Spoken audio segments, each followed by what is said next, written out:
Bonjour à tous et bienvenue sur isleofmath.fr. Dans cette vidéo, on va essayer de déterminer la formule trigonométrique ou l'écriture trigonométrique de z, z étant une fraction de complexe. Donc la première chose qu'on va faire, on va calculer le module de z en s'aidant des propriétés de calcul des modules. Donc module de z, ça va être égal à module de i sur i moins 1. Or, on sait que le module d'une fraction, c'est module du numérateur sur module du dénominateur. Or, module de i, eh bien, ça vaut 1, ou de façon plus détaillée, si vous voulez, c'est racine de partie réelle au carré, or c'est 0, puisque c'est un imaginaire pur, plus partie imaginaire, donc partie imaginaire de i, c'est 1 au carré, sur... Donc le module de i-1, ça va être racine de partie réelle, donc c'est moins 1, la partie réelle, au carré, plus partie imaginaire qui est 1 au carré. Ça va être donc égal à racine de 1, ça fait 1, sur racine de, donc 1, moins 1 au carré, ça fait 1, plus 1 au carré, 1, donc 1 plus 1, 2, sur racine de 2.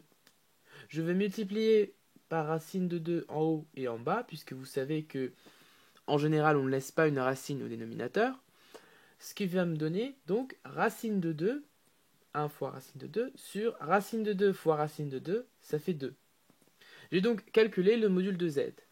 Je cherche maintenant à calculer l'argument de z.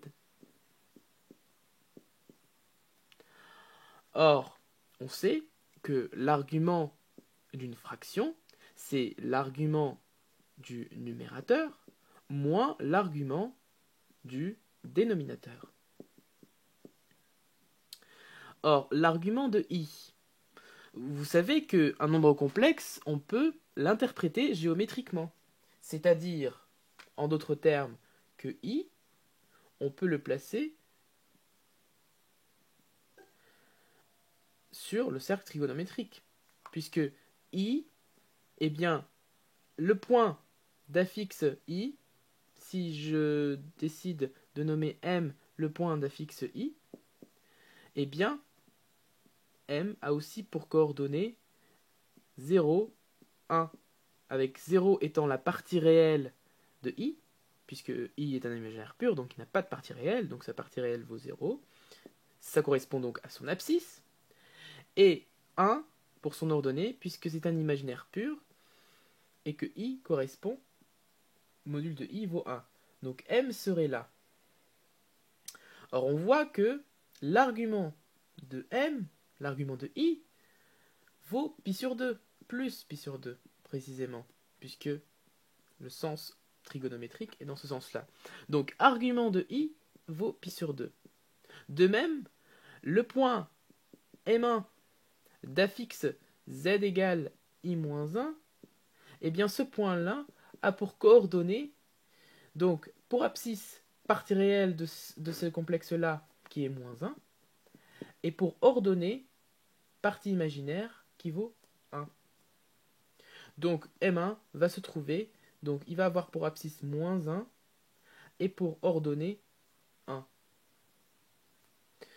Ce point m1, eh bien, va se trouver ici.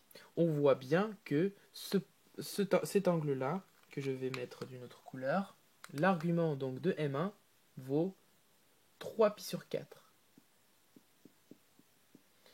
Donc, argument de i-1 vaut 3π sur 4, avec un signe moins. Moins 3π sur 4.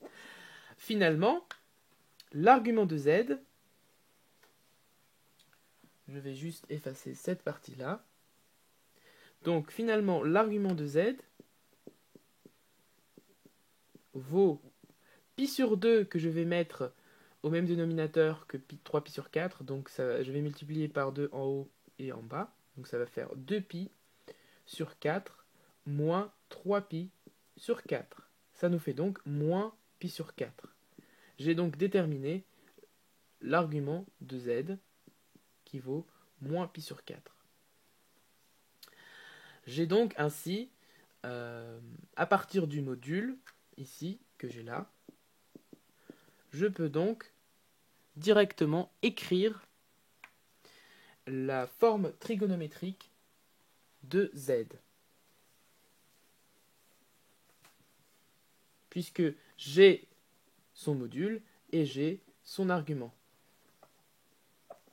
Donc finalement, Z s'écrit module de Z facteur de cosinus θ plus I sinus θ, avec θ égale l'argument de Z.